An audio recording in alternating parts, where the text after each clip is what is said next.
सिंहासन बत्तीसी पहली पुतली रतन मंजरी की कहानी भाग एक।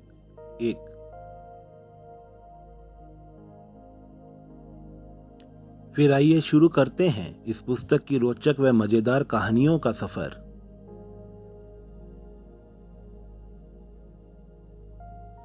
रतन मंजरी राजा भोज के प्रश्न का जवाब देते हुए बोली, राजन, यह सत्य है कि तुम पराक्रमी, धर्मात्मा एवं दानवीर हो, लेकिन तुम जिस सिंहासन पर बैठने के लिए आगे बढ़ रहे हो उसके योग्य तुम हो नहीं। शायद तुम इस तथ्य से अनजान हो कि यह सिंहासन किस महापुरुष का है।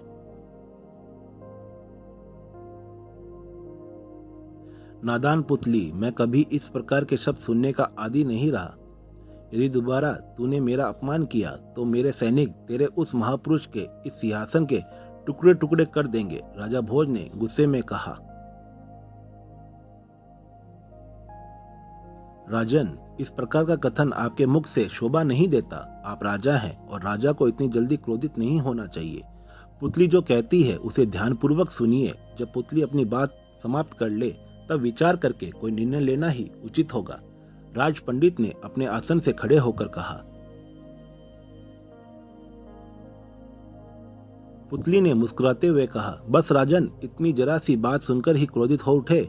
हमें तोड़ फोड़ कर तुम्हें क्या मिलेगा? हमारी मृत्यु तो राजा विक्रमादित्य के साथ ही हो गई थी।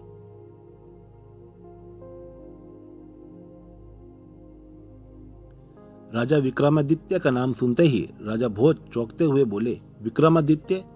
राजा विक्रमादित्य? पुतली गर्व से बोली, हाँ राजन, विक्रमादित्य, महाबली, महादानी, महापराक्रमी, महाराजाधिराज विक्रमादित्य, वह राजा जिसका यश इस पृथ्वी लोक में ही नहीं अपितु तीनों लोकों में फैला हुआ था। राजा विक्रमादित्य के बारे में विस्तार से जानना हो तो उनसे संबंधित एक कथा सुनो। राजा भोज के साथ समस्त दरबारी भी कथा सुनने के लिए उत्सुक दिखाई देने लगे। पुतली ने कहना शुरू किया, अंबावती नामक राज्य था। वहां के राजा अपने सारे कार्य धर्म के अनुसार किया करते थे। इसी कारण से उन्हें धर्मसेन के नाम से पुकारा जाने लगा। धर्मसेन की 4 रानियां थी। पहली रानी का पुत्र ब्रह्मनीत के नाम से प्रसिद्ध हुआ। वह बड़ा ज्ञानी और धर्म कर्म को मानने वाला था। दूसरी रानी के 3 पुत्र पैदा हुए। एक का नाम शंख, दूसरे का नाम विक्रम, तीसरे का नाम भरतरी था। वह तीनों भाई एक से बढ़कर एक थे। तीसरी रानी के पुत्र का नाम चंद्रकरण था। चंद्रकरण अत्यंत विनम्र एवं रहमदिल था। चौथी रानी का पुत्र धनवंतरी के नाम से प्रसिद्ध हुआ। ब्रह्मनीत पुत्रों में सबसे बड़ा था। इसी कारण उसे राजा धर्मसेन ने उसे अपना युवराज बनाया। परंतु विधाता ने तो राजा धर्मसेन के भाग्य में कुछ और ही लिखा था। इसलिए राजा के दूसरे पुत्र शंख के हृदय में राजपाट का ऐसा मोह समाया कि उसने अपने पिता धर्मसेन की हत्या करके स्वयं को राजा घोषित कर दिया। राजा बनने के पश्चात उसके मन में भाइयों की ओर से हमेशा यह शंका बनी रहती थी कि ना जाने कब कौन सा भाई उसे समाप्त करके उसकी जगह स्वयं को राजा घोषित कर दे। इसलिए वह अपना रास्ता साफ करने के लिए उन 5 की हत्या करने की युक्ति सोचने लगा। मगर उसकी साजिश सफल होने से पहले ही उसके 5 भाइयों को उसकी मंशा का पता चल गया और 5 राजकुमार मौका पाकर महल से निकलकर अज्ञात जगह छुप गए। कौन कहाँ गया इसकी खबर किसी को भी ना थी। उनके इस प्रकार भूमिगत होने से राजा शंख की चिंता और भी बढ़ गई। उसने सोचा कि राजकुमारों में से कोई भी पड़ोसी राज्य के राजा से मिलकर उससे मेरे विरुद्ध हमले के लिए राजी कर सकता है। मन में यह विचार आते ही राजकुमारों को ढूंढने के लिए उसने चारों ओर अपने गुप्तचर फैला दिए। जासूस भी कठिन परिश्रम के पश्चात भी अपने मकसद में सफल न हो सके। इस प्रकार उन 5 राजकुमारों का कोई पता न चला। जासूसों के विफल हो जाने के बाद राजा शंख ने जोशियों को दरबार में बुलाकर अपने ज्ञान व ध्यान के आधार पर राजकुमारों का पता लगाने को कहा।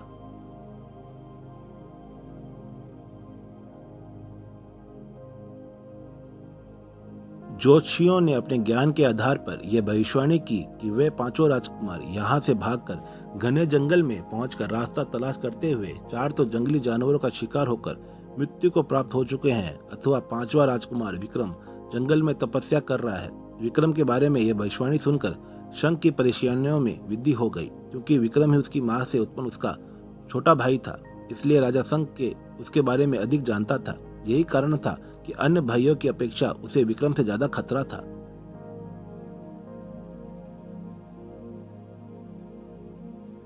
विक्रम से मुझे और मेरे राज्य को कोई खतरा तो नहीं? राजा शंख ने पंडितों से पूछा। पंडितों ने अपने ज्ञान के अनुरूप इसका पता लगाया पर चुप रहे। जब बहुत देर तक पंडितों ने कोई उत्तर नहीं दिया तब राजा ने उनसे दोबारा अपना प्रश्न दोहराया। तो एक पंडित ने डरते डरते कहा, अगर जान बख्शी का वचन दिया जाए तो हम कुछ कहें? निर्भय होकर कहो, राजा शंख बोला। राजन, आपके और विक्रम के नक्षत्रों का योग कहता है कि विक्रम के हाथों ही आपका अहित होना है और आपका राज्य भी आपसे विक्रम ही छीनेगा, पंडित ने भयभीत स्वर में कहा।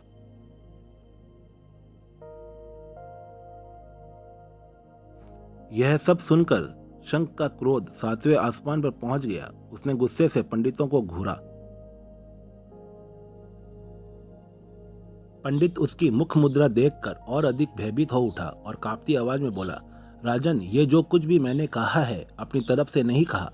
यह तो हमें जो हमने ज्ञान से प्राप्त हुआ है हमने आपसे कह दिया। मगर हम आपका अहित नहीं चाहते, लेकिन आप पर आने वाले संकट को उजागर करना भी हमारा कर्तव्य है। पंडित की बात सुनकर राजा शंख का गुस्सा कुछ कम हुआ। उसने पंडितों के कथन की सच्चाई को परखने के लिए जंगल में जाने की तैयारी कर ली। जब वह जंगल में पहुंचा तो उसने एक पेड़ की ओट में छुपकर देखा कि विक्रम देवता की मूर्ति के आगे खड़ा साधना में लिप्त था। राजा शंख को पंडितों की बात सत्य प्रतीत हुई।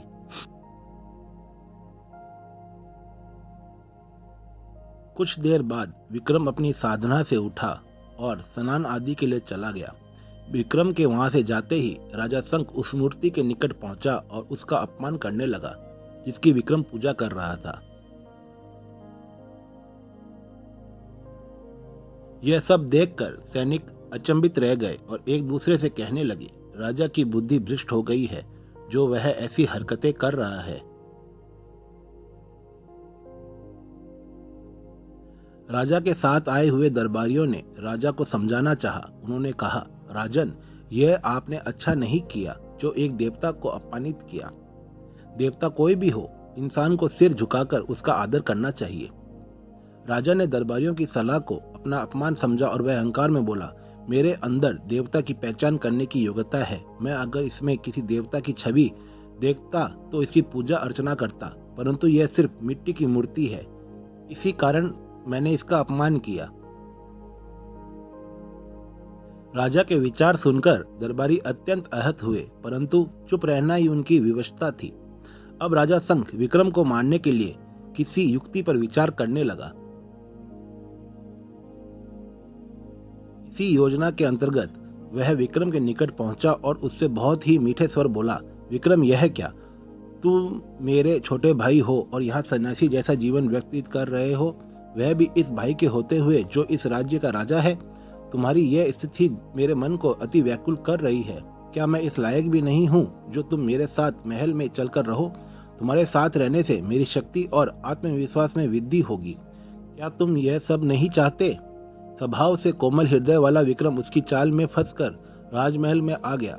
राजा शंख छल कपट से विक्रम को महल लाने में सफल हो गया। अब विक्रम को समाप्त करने के लिए उसने कोई सरल युक्ति ब्राह्मणों से पूछी। ब्राह्मणों ने जो तरकीब उसे बताई उसके अनुसार 7 जादू की रेखाएं उस कमरे के आगे खींची गई जिसमें विक्रम का निवास था और उन रेखाओं पर भूसा फैला दिया गया। उन लिकड़ियों की विशेषता यह थी कि इन रेखाओं पर जिसका भी पांव पड़ जाता वह घायल हो जाता। इसके अलावा एक खीरा मंगाया गया जिस पर जादू के लिए मंत्र पढ़े गए। इसके साथ एक छुरी भी रखी गई। छुरी से अगर कोई भी खीरा काटता तो काटने वाले का सिर धड़ से कट जाता। वह उस छुरी की विशेषता थी।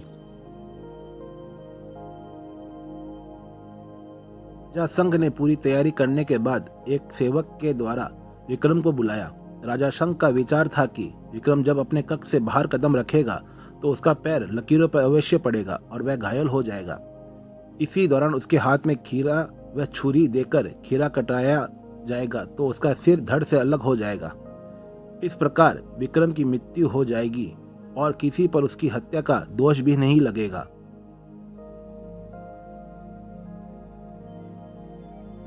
लेकिन विक्रम ने जंगल में रहकर जो सच्चे मन से साधना की थी, उसकी वजह से वह विशेष महारत हासिल प्राप्त कर चुका था। अंत उसने अपने साधना के बल पर कमरे से बाहर निकलते ही ये जान लिया था कि उसके लिए लकीरें खींची गई है, जिन पर पाँव पड़ते ही वह घायल हो जाएगा। विक्रम लकीरों को पहचान कर उनसे बसता हुआ सिंहासन के निकट पहुंचा। सिंहासन पर बैठे संघ ने जब विक्रम को सकुशल अपने निकट पाया तो वह ईर्ष्या से जल गया, लेकिन ऊपरी तौर पर उसने विक्रम की आवभगत की और कहा, आओ विक्रम, मेरे पास बैठो और ये कीड़ा काटो, जिसका हम दोनों मिलकर एक साथ सेवन करेंगे। विक्रम उसके मन के भेद को जान गया, फिर भी उसने एक हाथ में खीरा उठाया और खीरे को घुमा घुमा कर देखने लगा।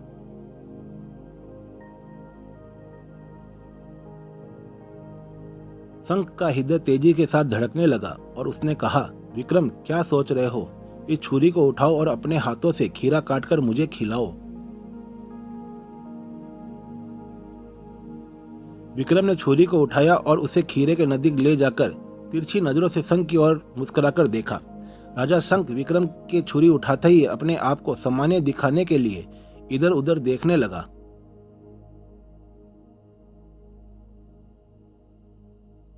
विक्रम को जब विश्वास हो गया कि शंख उसकी ओर नहीं देख रहा, तो फौरन ही उसने बिना किसी विलंब के छुरी को शंख के सीने में उतार दिया।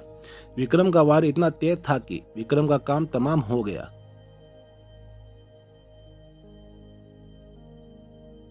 राजा शंख की मृत्यु होते ही सारे दरबारी, समस्त सैनिक व सेवक हाथ बांधे विक्रम के आगे खड़े हो गए। दरबार में राजा विक्रम की जय जयकार के स्वर गूंजने लगे। तमाम लोगों के चेहरे पर खुशी के जो भाव थे वे विक्रम के प्रति स्नेह और वफादारी का सबूत थे। जब जनता ने राजा शंख की हत्या के विषय में सुना तो उन्हें भी खुशी की लहर दौड़ पड़ी। विक्रम की जय जयकार से सारे नगर की एक एक गली गूंजने लगी। विक्रम प्रजा की इस खुशी को देखकर इस निष्कर्ष पर पहुंचा कि शंख से वहां की जनता परेशान थी। सैनिक व अंगरक्षक तक शंख के अत्याचार से त्रस्त थे। राजा शंख की मौत पर आंसू बहाने वाला अगर कोई था तो वह केवल उसकी पत्नी थी, जो उसकी मृत्यु पर बिलख कर रो रही थी। उसका रोना भी उसकी चिता के साथ सती हो जाने के बाद ही समाप्त हो गया। विक्रम के राजा सिंहासन पर बैठते ही उसे हर किसी का प्रेम मिला, वह बड़े बूढ़ों का आशीर्वाद भी प्राप्त हुआ। विक्रम ने गद्दी पर बैठते ही अपने न्याय से अपने राज्य के ही नहीं अपितु दूसरे राज्यों के नागरिकों का भी दिल जीत लिया। उसकी वीरता को देखकर बड़े से बड़े पराक्रमी दांतों तले अंगुलियां दबा लिया करते थे। पड़ोसी राज्यों के राजा उसके दरबार में हाजिरी देकर अपने आप को सुरक्षित महसूस करने लगे। इस प्रकार विक्रम ने अपने पिता के हत्यारे को मारकर उसकी दुष्टता का फल उसे दिया और जनता को उसके अन्याय से मुक्ति दिलाई। इतना कहकर पुतली रतन मंजरी चुप हो गई। यह तो महाराजा विक्रमादित्य के राजपाट हासिल करने की दास्तान है और इसमें ऐसा विशेष कुछ नहीं जिससे विक्रम की महानता सिद्ध हो। राजा भोज ने रतन मंजरी से कहा।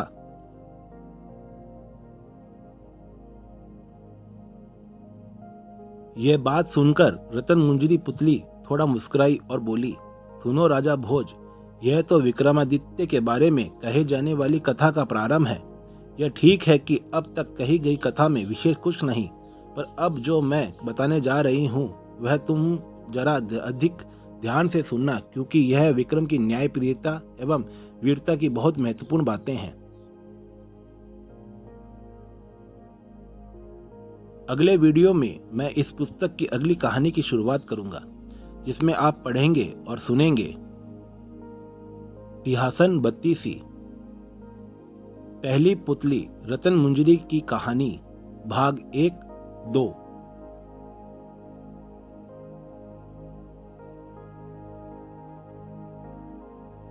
आपको ये वीडियो कैसा लगा? आशा करता हूँ आपको ये वीडियो अच्छा लगा होगा। अपना अमूल्य सुझाव जरूर दें। अगर आपको ये वीडियो अच्छा लगा तो लाइक और सब्सक्राइब भी कर सकते हैं, जिससे मुझे प्रोत्साहन मिलेगा और मैं और भी अच्छी कहानियाँ इस चैनल पर डाल सकूंगा।